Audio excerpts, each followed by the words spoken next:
a big deal when you got a guy standing in front of your house who doesn't know whether to kiss you goodnight or go home. Better yet, wait around in hopes of an invitation to come inside for other things. Well, I think this should end the debate.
What was that for? Old time's sake.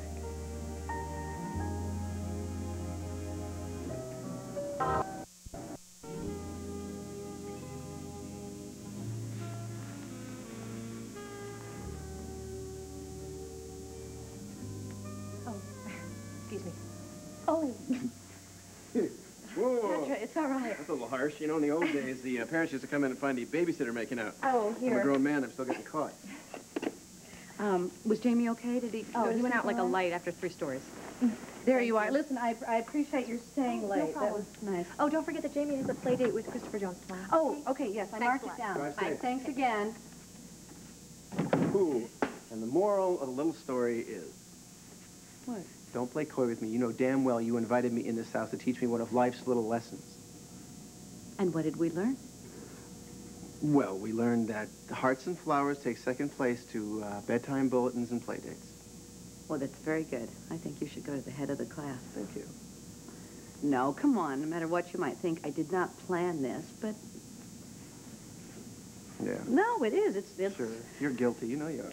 It's one of the first things that you learn when you're a parent. It's very hard to plan things more than 5 minutes in advance. Even a kiss. You never know who's going to walk in. So, welcome to the mommy track. I mean, you want to stay up all night and drink champagne, and I have to make sure that there's enough milk for Jamie's cereal in the morning. Oh, well, by all means, if you're running low, please allow me to go out and buy some more. Let's not forget that we are also talking about my son who is sleeping in there. And believe me, I am not competing for your time or affection. It's a foregone conclusion. The kid's much better looking than I am. You noticed that? And just for the record, I would much rather drink orange juice from a cartoon mug than champagne from a slipper any day. And, as a matter of fact, in a domestic kind of way, I find waking up to the sound of snap, jackal, crack very sexy. I do. Oh, yeah? Uh-huh. Really, sugar-coated Cocoa Crunchies. They're known aphrodisiac. I know. Do it for me.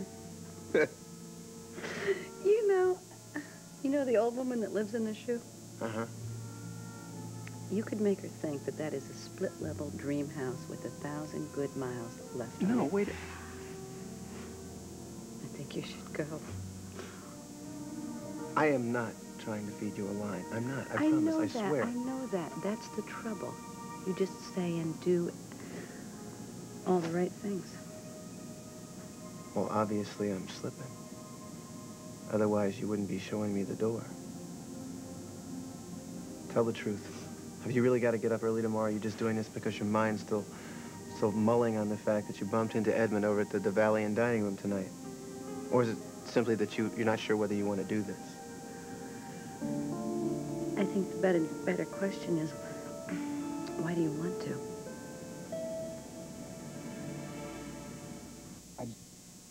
I'm not sure I understand the question.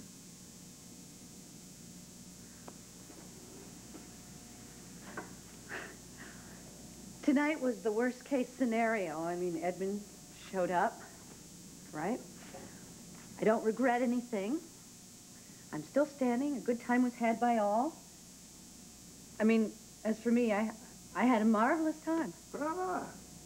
That just proves that your gray matter is getting a little perspective on that little gray matter.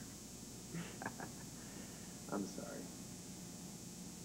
Well, of course, I'm losing it. The same way I lost it in this room a little over 2 years ago when you walked away from me and went back to Dixie. I thought we were okay about that. You were okay. You were not in love with me, but I still loved you. And now... And now, here we are again, except we have a son sleeping in the other room. And you've left Dixie, and you charm your way back into my life, and I don't know what after that, you know? It's just all these feelings are coming back, and they're too familiar, they're too strong. I don't know what I'm doing with you. I don't know if I'm on the rebound from Edmund or if I'm on the rebound from the old you. And you're afraid that I'm doing this just to prove something to Dixie or to Opal or the rest of Pine Valley, or I'm trying to get close to my son? Anything but simply accept the fact that right now I just want to be here with you.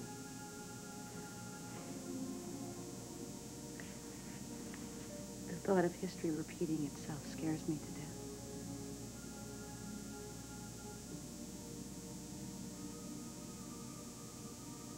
You don't have to be afraid of me.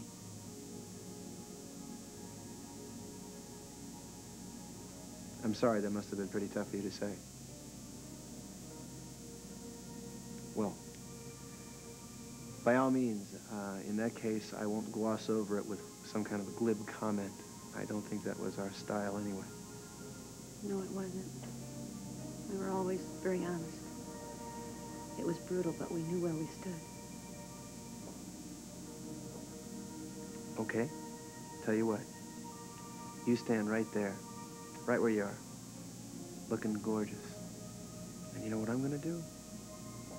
I'm gonna go kiss my son goodnight, and I'm gonna go home. But before I do, I'll make you one promise. I will always, always tell you the truth. The truth is, for me, tonight, a lot of the old magic came back.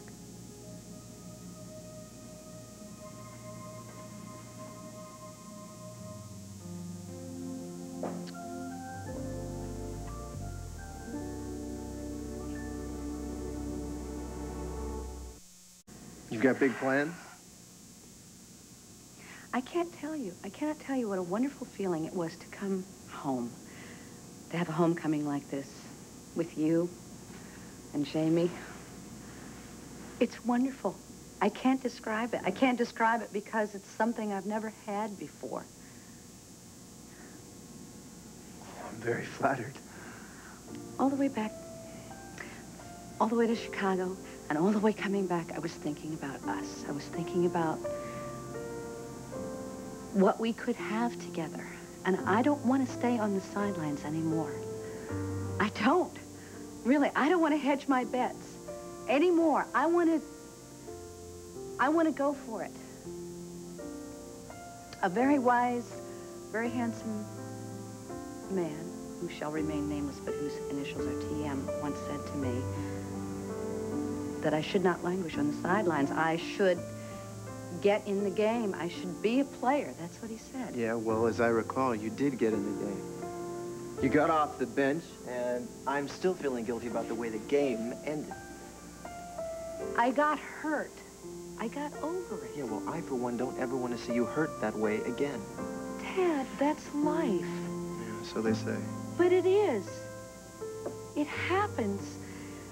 Look, you know, you can't win the game if you're not in it. No other way. I was a player. I got hurt, but you know what the trade-off was? It was Jamie. And the way I look at things, people don't very often get a second chance, do they? I mean, that's what I feel is happening here. And I'm ready. I am ready to go for it. do you say, Coach? Come on. Really, put me in. Put me in the game. I want to go for it all. I want to see where this takes us. I mean, if you're still ready to try again. That you might be doing it just to prove something to Edmund. I don't know the why of it, Tad. I just know that I'm ready. Well, maybe you should think it through again a little more carefully. I tried to do that.